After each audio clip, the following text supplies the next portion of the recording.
Thank you, Mr. President. I want to reply to my Azeri colleague that, of course, he is from the country that are specialists in criminal regime, in falsification of referendums, voting, etc. So I really appreciate him to talk about his own country, his own voting, and his own criminal. And now I want to share with you a situation which is becoming really very alarming and will definitely shadow the whole assembly. This is about our former colleague, the former head of my political group, Luca Volonte, and there is a huge number of concerning information in media, and of course, the main role plays again Azerbaijan.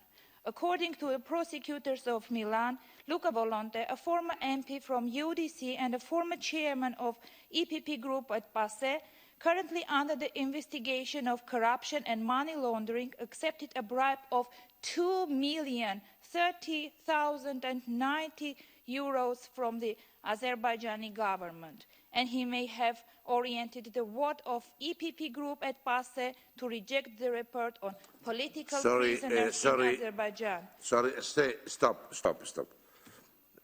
Madam Karapetian, this is under a judgment in his own country, please. This is not a tribunal. I said the same this morning to the head of your delegation. Please, don't use the Parliamentary Assembly for these questions. If in the future he's condemned, of course we will talk about that.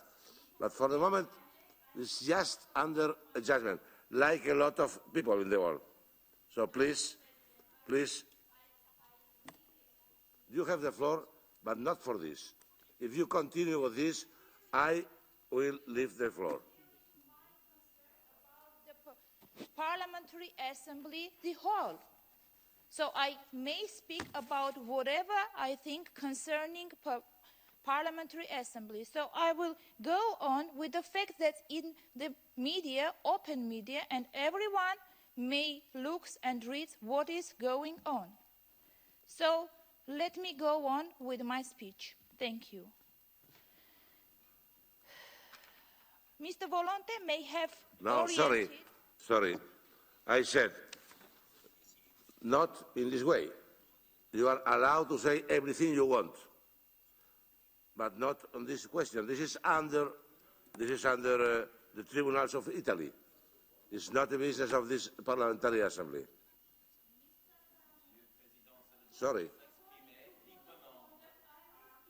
I called you to the order.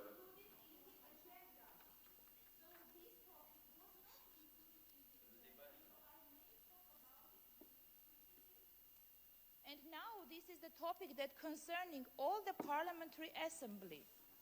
And I want to share my thoughts and my concerning with my colleagues. Why are you shutting me up? May I go on? Not on this issue. On the issue of barbering, on the issue of corruption. So I will go on. After this kind of news, I think that the whole Assembly would have been shocked. Really, the topic of bribing, corruption, and anti-lobbying is continuously spoken in many speeches of our colleagues, about several colleagues on several topics.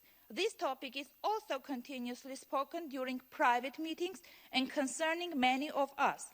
But this is quite another case with concrete and specific facts that Milan prosecutors have. The smell of corruption within the Assembly has become real, and we should unite our efforts, Mr. President, to cut down any step of bribing and anti-lobbying for saving the main aim of our Assembly. This improves once more the importance of the report of Mr. Ledel Grander on the following up to Resolution 1903, promoting and strengthening transparency, accountability and integrity of Parliamentary Assembly members. Mr. President, I think that Parliamentary Assembly must cut the sense of bribing totally by letting the Parliament members talk on the topics which may be not so good for everyone, but it is really a problem. Thank you.